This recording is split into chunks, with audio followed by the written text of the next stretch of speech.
I am Michael Rubis. Today I'll be giving you an audio tour, some visuals of this building, the Cary Arts Center. You see it at the end of Academy Street, you're coming up and down the road, and you may have wondered, what is this building? How did it get here? Where did it come from? What was here before? Hopefully in the next 30 minutes or so, we'll answer a lot of those kind of questions. Before we get going, I'd like to say thank you to the Friends of the Page Walker for setting up and organizing these live streams throughout this year. As many of you may know, 2021 is the 150th anniversary of the founding of Cary, the incorporation of Cary in 1871. There are a lot of exciting things that will be going on throughout the town all year. I encourage everybody to check out the Town of Cary website for a list of events and things that you can participate in. But let's talk about Cary High School. That's why we're here today. And how what started as a small school, Cary Arts Center that we see here today. Now, as mentioned, Cary was incorporated as a town in 1871. But even before then, the school had already opened. It all started when the town founder, Frank Page, bought about 300 acres of land from the Jones family in the mid-1850s. Frank's idea was to build a town. So Frank bought about 300 acres, laid out what he thought the town would be, set up, opened a sawmill, opened up the post office, appointed himself as the first postmaster, and the town was born. Frank was a man of some very strong convictions about a few things. One of those things was education. Frank firmly believed that educating the youth was the key to success for tomorrow. As such, one of the first things Frank did when he laid out the school, laid out the town, was to set aside the highest piece of land in town, this piece of land at the end of Academy Street, set aside that lot to eventually become the school. Now, even before Frank had bought the land and set up his idea for the town, public schools did exist in this area. The first public schools were established in Cary around 1840.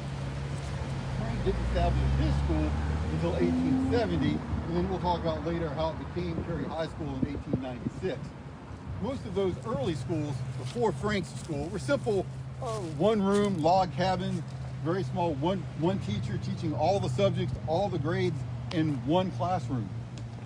Just local kids coming and going. Frank had a vision for something a little bit bigger. So in 1869, he and two of the members of the Jones family set out to build the school here. Frank, again, running a lumber mill, was able to harvest the lumber that was growing on the site and actually turn that into the original school. It wasn't anything super fancy, but let me show you a picture here. The original school was a 4-room building, 2 rooms on top, 2 rooms on bottom.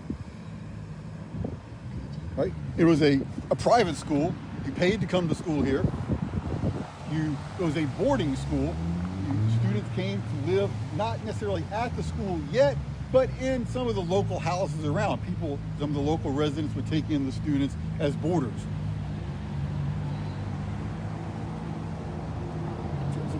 We're changing pictures. We're good. So, I mean, again, this was a big step for the town. The town, it wasn't even a town yet, and Frank had already built a school. There was definitely a need. Very quickly, the school grew. The first edition, this is the first actual photograph. They added the 2 wings on the side as the school grew. More and more students were coming. So I don't want to lose my place in the pictures. It wasn't very long before the town and the school continued to grow. In the mid-1880s, Frank actually sold his interest in the school to the Jones family. The Jones family then owned the school, and it continued to be. It was the biggest building in town. It was really the center of the town's activities. Lots of things happened at the school. Because again, when I say it was the school, all the grades, first grade up through what passed for graduation at that point, came to school here. A notable event that occurred sometime around 1900, a little bit after, was the visit of a vaudeville actor named Noodles Fagan. There's Noodles. This was big news in Cary when Noodles Fagan came to town. Big news enough that everybody gathered at the school. And here you can see that from the previous picture, not only, trust me, somewhere in that picture is Noodles Fagan.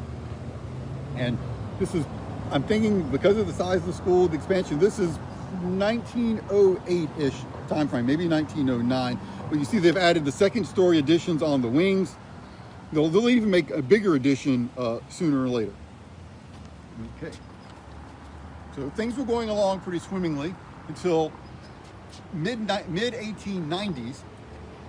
The town, group of buyers from the town got together, purchased the school from the Jones family, renamed it from Cary Academy, which of course I didn't mention, but it had been called Cary Academy since the inception, and renamed it to Cary High School. Now it was still a private high school, private school. It was just owned by the members of the town. That was in 1896. Right, sorry. No, it was then. So by 1900, they were taking in boarders. This is an example of how big the school was. There were about 250 students in the school in 1900, teaching 2 5-month semesters throughout the year. Put that in perspective, that light blue university down the street in Chapel Hill had about 500 students. So we were half the size of what people simply refer to as the university. It was a really good sized school. This is an interesting picture to show as well. This is the back view of the school, showing the side if you're coming up what will become Walnut Street. The extension on the back, the upper stories, are the dormitories where the students will live, and the lower section was more classroom. Notice the well in the lower left where you would go, there was no plumbing yet. There were still, this is 1900 or so. Things are a little bit different in a school like that than they are today. One of the interesting stories I've heard is that, especially for the young men, when they would misbehave, they were sent out into the yard to help pull the stumps up from areas where they were trying to build new buildings. So it was pretty hard labor. Well, things really took a turn in 1907 when across the state, the legislature was making steps to turn schools into public. So Wake County purchased the school from the town in 1907, and then later that same year, it became the first public high school in North Carolina. That was in 1907. In fact, early April of 1907, it became the first public high school in North Carolina. At the same time, the town unanimously passed a bond referendum to tear down the old school and let's build a new brick one in its place. It had expanded so much over the years, it was so busy, they felt it was justified to spend the $33,000 it was going to cost to build a new school. This is the school that was built there. This was built in 1913 off the bond referendum that had been passed 6 years earlier in 1907. Notice that the brick pillars out front here are the only remaining remnants of that 1913 build. In fact, the cornerstone on the pillar wasn't laid until 1916.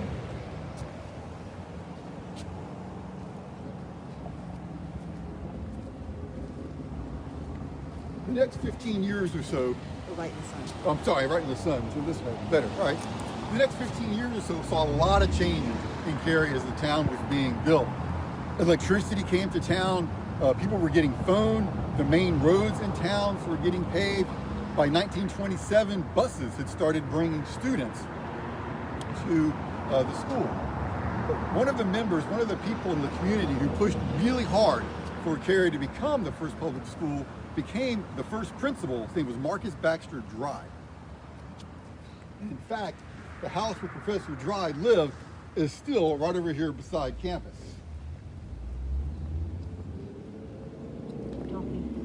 Dr. Dry became principal in 1908 and held that job for 34 years when he retired in 1942. So that's the house. Sorry? What's the house? So it's, yeah, the one with the Marine Corps flag in the front, the American flag right there. That was Dr. Dry's house. nice short walk from home to school. So for 34 years, he was principal of the school. He was a huge advocate of education, a well-liked and respected member of the community. Not only as principal here, but he taught the men's Bible class at First Baptist just down the street.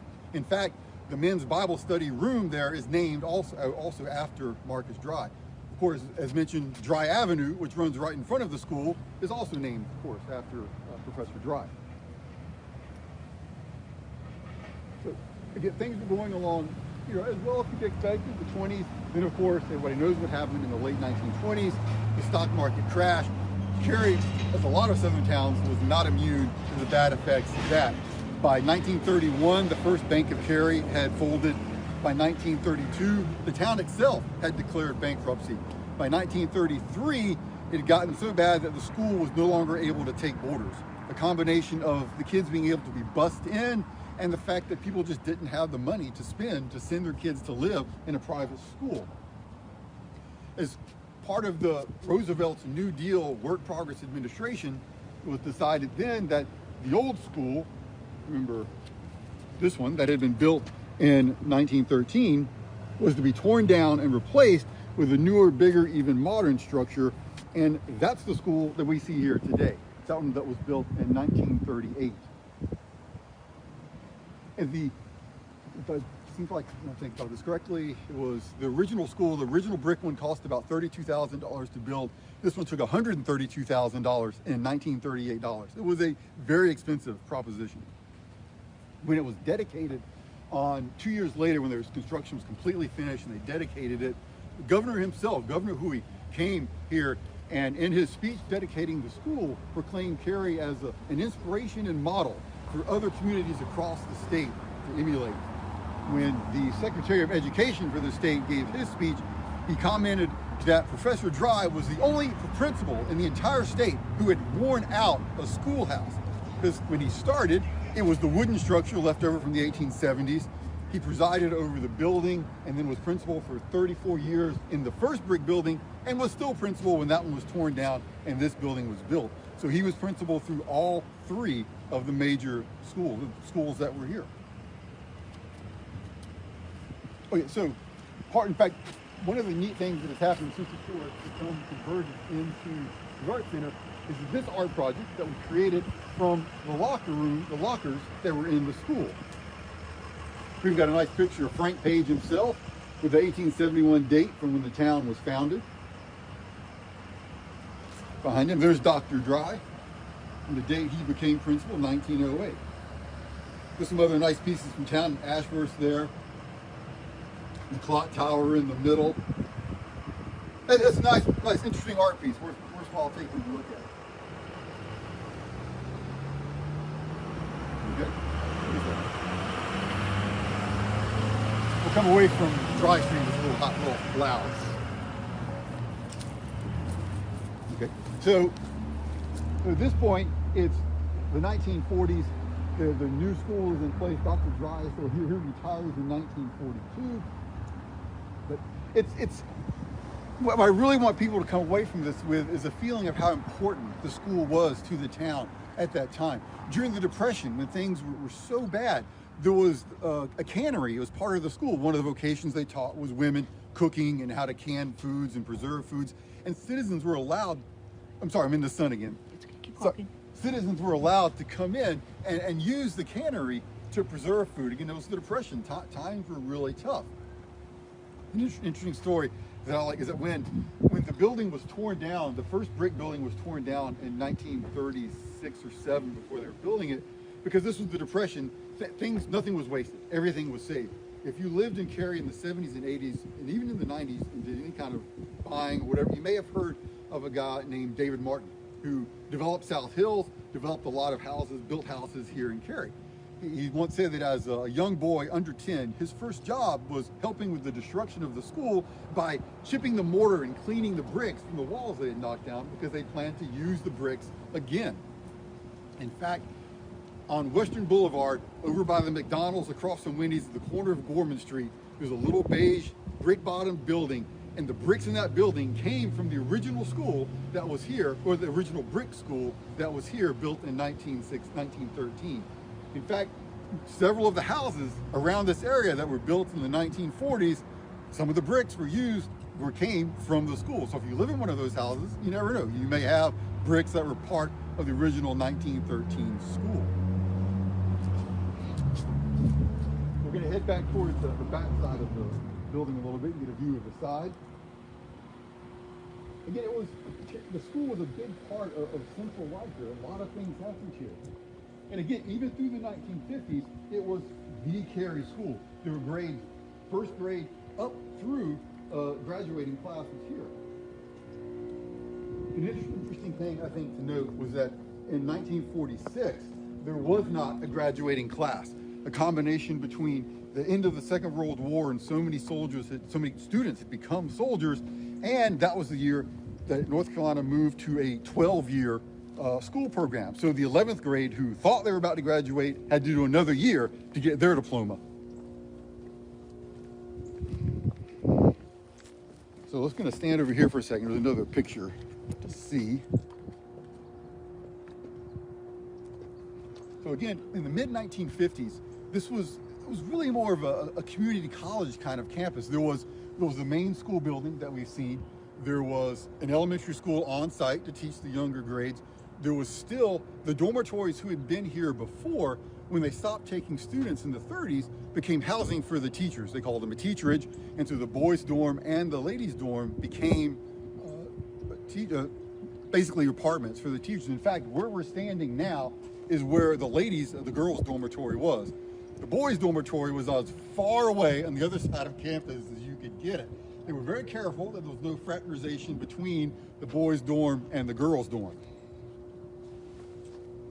To me, this is a very interesting picture. This is an aerial view of the campus, at least 1952, maybe 1953. Up front here, you can see there's the main school. Here, about where we're standing, is at the edge of the girls' dormitory. There's the boys' dormitory over there. This is the vocational building named after, oh, sorry, we're in the sun. The vocational building named after Walter Hines Page, one of Cary's most famous sons. This was the agricultural building.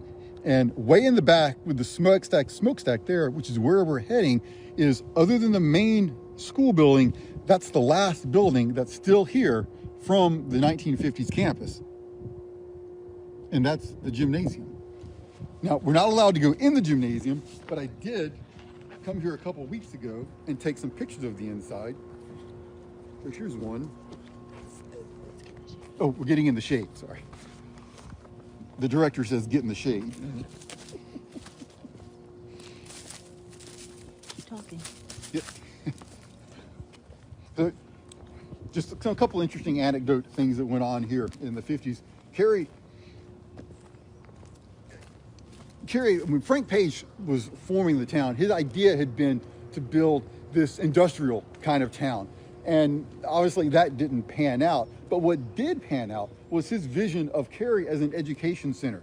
Back in the 20s, when it was really going strong as a boarding school, there were students being sent here from all over the East Coast. This wasn't just local students or kids from Wake County or Johnston County or Durham County, wherever. There were kids from as far away as Maryland that were students here. Okay, this is shade? Yeah. Okay, so I like these pictures from inside the gym. Cary also, in the 1950s, enjoyed quite a bit of athletic success. These are some banners that are hanging in, These are banners that are hanging in the gymnasium now. When the boys won a basketball championship in '39, and then basketball in '54 and '55. Let me share another view of inside the gym. We might be able to peek in a window down here a bit too. And there's the gymnasium. You can see how it was open on the left for bleachers, and it used to be open on the right for bleachers. I'm pretty sure, because that's a storage area now. It looks like it's been closed in sometime in the last 70 years since the school has been open. But back in the 53 to 55 time frame, a guy named Simon Terrell was the coach here. And he coached basketball, he coached football. He was the coach. He led, they were still called the Imps, even in the 50s. They were the white Imps, but they were the Imps. They weren't green. It had to do with a mixing of mascots from different schools, from Duke and from Carolina, so they came up with their own mascot that way. But for a 3-season period, he ran the basketball team to a 57-2 record, and the football team to a 20-0 record. And in the course of over a year, won state championships in both basketball and football. And there is a plaque hanging inside for Coach Terrell. But now what we can do, walk around here. We're actually at the gym. Let's walk around, take a peek in the door. I mean, obviously for safety reasons, like we can't get in the school. The art center, the Cary Art Center, is closed right now. But the principal here was nice enough to let me in about a week ago to take some pictures.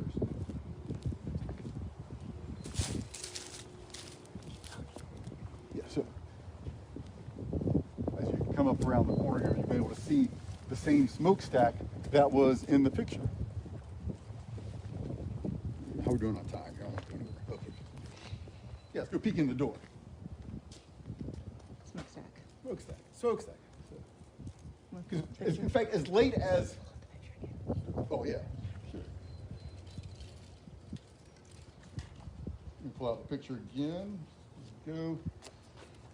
Yeah, so we are standing just on the other side of the smokestack there. From this picture, you can also see, of course, up on the side there is where the football stadium, and stadium's a strong word, where the football team played. There were bleachers on either side. So we go take a peek in the window here. Is the original entrance? The entrance is original. I'm sure the doors are not, but yeah. And the floor is definitely not original. The floor has been laid in the last 20 years. Yeah. Yeah, there was a state basketball championship won on that floor, or at least not in that room, which is kind of cool. We can walk up here a little bit around the corner and at least peek over into the playground where the elementary school plays now to see where the football stadium was. There's a nice view back for the gymnasium. Yeah. But again, so in the 50s, it was a big campus. There was the 2 dormitories that had been converted into classrooms. There was the vocational building for the boys. There was the agricultural building. There was the elementary school. There was a water tower, if you may have noticed in the picture or not. The school had its own water tower. And over the course of the next 40 or 50 years, a lot of those buildings had been torn down because, again, in the 1950s, late 1940s and 1950s, Cary experienced what a lot of towns across America did, and that was a huge influx of babies. I mean, the soldiers coming home from the Second World War were having kids. The population was expanding. In the late 1950s, Cary made the bold decision to actually move the high school from this spot to its current spot over on Walnut Street, where it exists today. The class of 1960 was the last class to graduate from the original Cary High School site. Class of 61 graduated from the site over on Walnut Street. Now, the elementary school and the junior high was still here. Those students were still here. In 1964, Cary built the first African-American high school over on Evans Road, which is now West Cary Junior High. And that was only around for a year before integration came, and then the African-American kids were coming to the Cary High on Walnut Street. That was the football field. Sorry, yeah, I'm sorry, I jumped on me there. Yeah, where they're playing there, that was the football field. So the African-American kids in 1965 started going to Cary High, and the junior high students from here were sent over to what is now West Cary Junior High. So by the late 1960s, the only kids that were here were the elementary school kids. And they surely didn't need a campus that big. So slowly over the next 30 or so years, they were tearing down some of the buildings. I know as late as, I'm thinking that was post-college, so the late 1990s, at least I think the Walter Hines building was the last one up, and it was still here.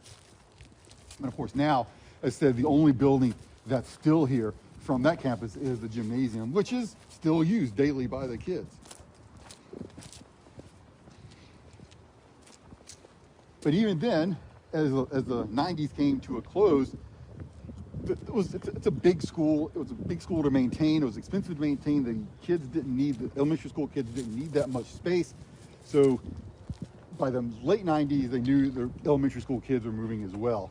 And in fact, in 1998, that was the last time actual students, public school students, were in the main building as part of school. Then the building we're walking around here, the new Cary Elementary, was built in the late 1990s, 1999. The first classes came here. By 2003, the town of Cary had purchased the old school building with plans to convert it into what it is now, the Cary Arts Center. And in 2011, the Cary Arts Center opened in what was, of course, the Cary High School building. So for 150 some odd years, there had been students taught on that very spot. So